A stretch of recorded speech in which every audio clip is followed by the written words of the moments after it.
Si vous pensiez qu'on n'avait pas besoin de ministre de la condition féminine, j'espère que vous ne posez plus la question, a lancé Hélène David, la sœur supérieure libérale de la sœur progressiste Françoise David. La nouvelle titulaire de la condition féminine réagissait à la vague de mots-clics « moi aussi » qui déferlent sur les réseaux sociaux.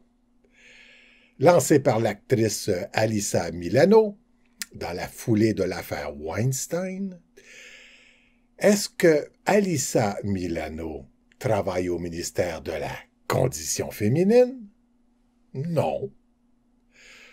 Quel rôle a eu le Conseil du statut de la femme ou le ministère de la Condition féminine dans cette initiative? Aucun. Aucun groupe féministe subventionné n'a eu de rôle dans cette campagne. Ils n'ont jamais dénoncé quoi que ce soit.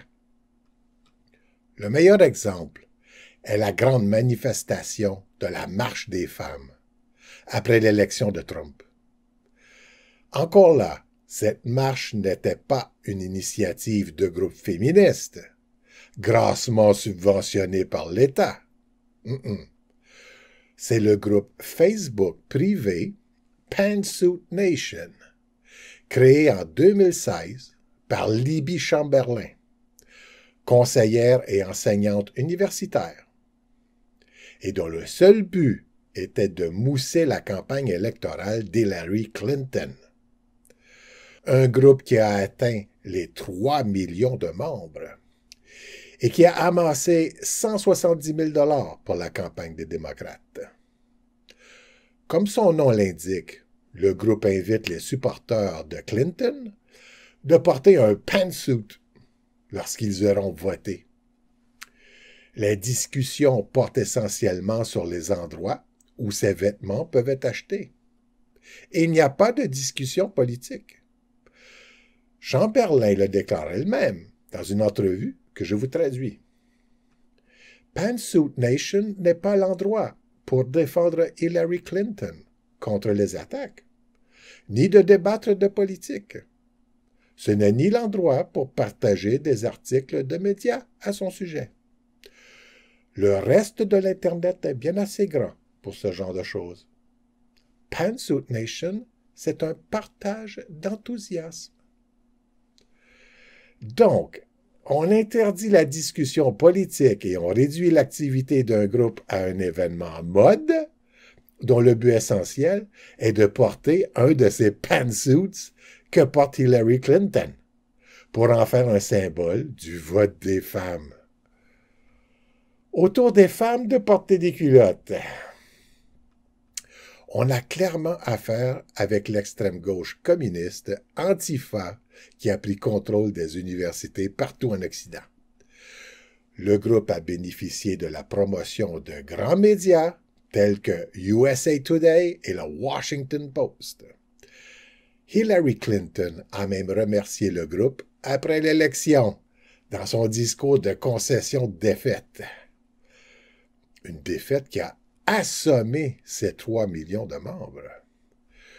Une des membres, résidente d'Hawaï, suggère de faire une grande marche à Washington pour exprimer leur déception du résultat du vote et de créer au monde entier qu'il est inacceptable qu'un misogyne comme Trump soit élu président des USA.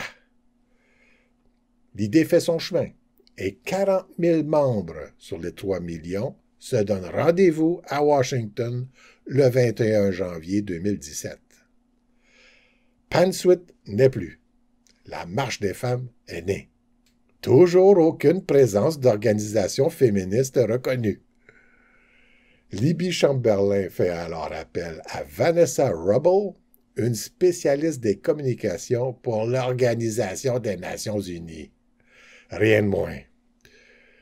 Chose importante à noter, ces accusations de misogynie contre Trump sont l'œuvre d'une journaliste du New York Times qui a détourné le sens des commentaires d'une jeune femme, qui a ensuite elle-même dénoncé cette journaliste pour avoir ajouté des mots qu'elle n'a jamais dit. Cette femme a réaffirmé publiquement que Trump n'avait jamais été désagréable avec elle. Or, cette journaliste est Megan Tohey, la même journaliste qui vient de dénoncer Larry Weinstein et qui a mobilisé cette nouvelle campagne, moi aussi. Le même Weinstein qui fut aussi le plus gros donateur à la campagne Clinton et dont les agissements contre les femmes étaient connus depuis 1990. L'islamiste proche de Barack Obama, Linda Sarsour, est aussi recrutée pour attirer les musulmanes dans la marche des femmes. Bien sûr, sont aussi présents Amnesty International et Human Rights Watch, financés par la Open Society du communiste George Soros. Et c'est seulement alors que les groupes féministes et leurs vedettes telles que Gloria Steinem et Naomi Klein se joignent à la marche. Quand la table est servie. La Capine Rose Pussy Hat est une initiative de la juive Jaina Zeiman, qui a travaillé aux campagnes électorales de l'autre gentleman auprès des femmes, Bill Clinton.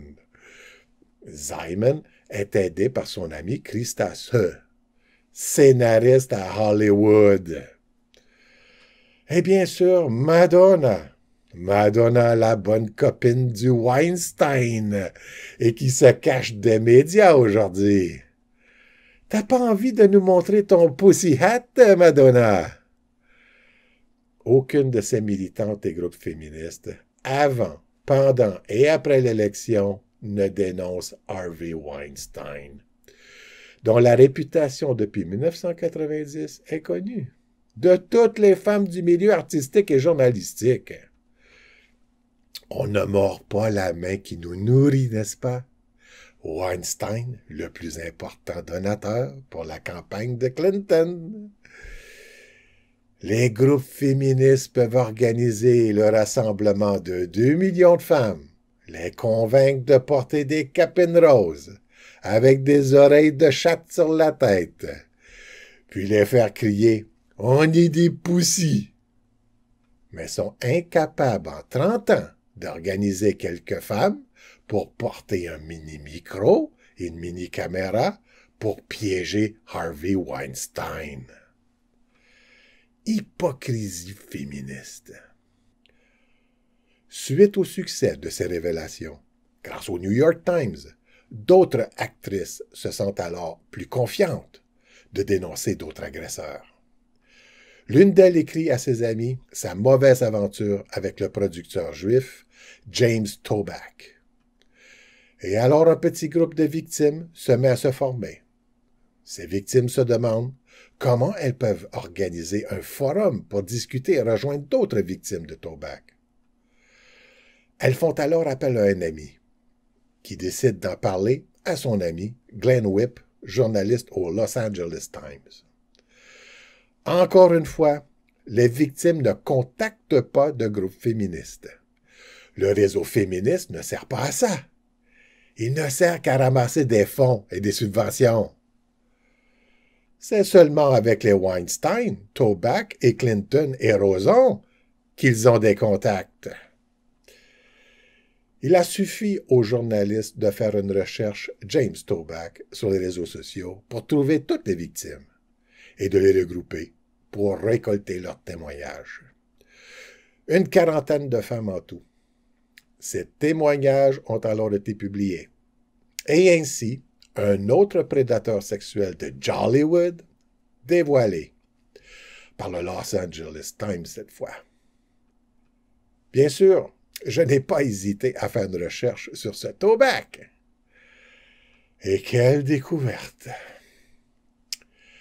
La maman de ce prédateur sexuel est la directrice d'une des plus grosses organisations féministes au monde. Selma Judith Levy Toback de la League of Women Voters, la Ligue des électrices of America. Elle est aussi modératrice pour les débats politiques à NBC pendant les campagnes électorales. Le réseau féministe.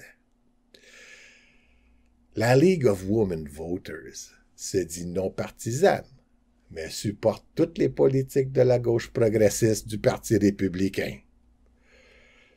Une autre organisation pour Clinton.